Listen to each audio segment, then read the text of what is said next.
মুক্তি চাই, মুক্তি চাই, মুক্তি চাই, চিন্ময় প্রভুর মুক্তি চাই, মুক্তি চাই, মুক্তি চাই, হিন্দু হিন্দু ভাই ভাই, ভাই ভাই ভাই ভাই, হিন্দু হিন্দু ভাই ভাই, ভাই ভাই ভাই। বাংলাদেশের সংখ্যালঘুদের উপর অমানবিক নির্যাতন, লুটপাট বন্ধ করা এবং চিন্ময় দাসের নিঃশর্ত মুক্তির দাবিতে সনাতনীদের পক্ষ থেকে মঙ্গলবার বিক্ষোভ সংঘটিত হয় আগরতলা রবীন্দ্র ভবনের সামনে। ডাক দেওয়া হয় বাংলাদেশ চলো। অভিযানে বলা হয় সংখ্যালঘুদের উপর কোনো ধরনের আক্রমণ হলে মৌলবাদীদের ঘরে ঘরে আগুন জ্বলবে।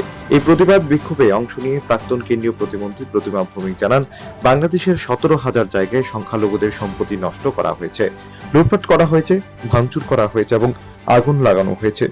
বহু মা বোনের ইজ্জত লুণ্ঠন করা হয়েছে, মেয়েদের তুলে নিয়ে গণধর্ষণ করা হয়েছে, অমানবিক নির্যাতন চালানো হয়েছে সংখ্যালঘুদের উপর। সভ্য সমাজে এমন বর্বরতা কেউ চোখে দেখেনি। এরই প্রতিবাদে ইসকন এবং গড়িয়া মঠের পক্ষ থেকে শহরের প্রতিবাদ মিছিলে অংশ নেওয়ার জন্যই এখানে সমবেত হওয়া, বলেন প্রাক্তন কেন্দ্রীয় প্রতিমন্ত্রী প্রতিমা ভৌমিক।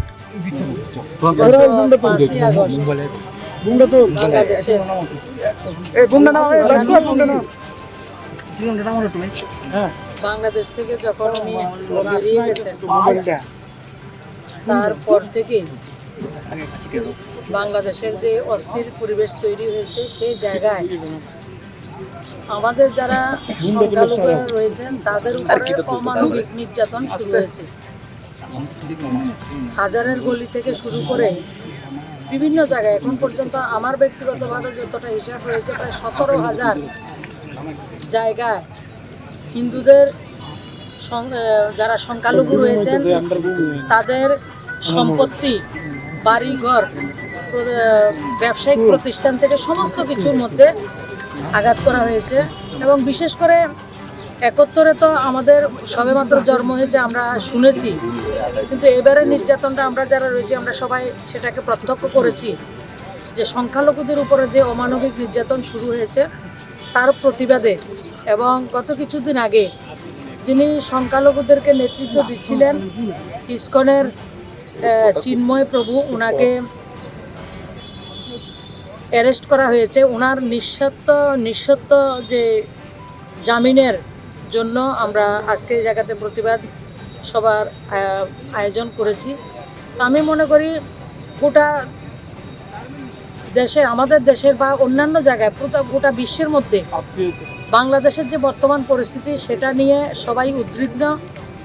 এবং সেটা কোনো সভ্য সমাজে এই ধরনের বর্বরতা আমার মনে হয় না কেউ সেটাকে ভালো চোখে দেখছেন।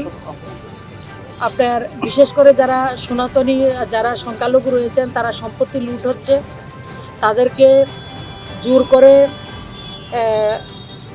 ধর্মান্তরিত করা হচ্ছে, তাদেরকে মেয়েদেরকে তুলে নেওয়া হচ্ছে, গণধর্ষণ করা হচ্ছে, বিভিন্ন ধরনের অত্যাচার সেটা বাংলাদেশে সংগঠিত হচ্ছে।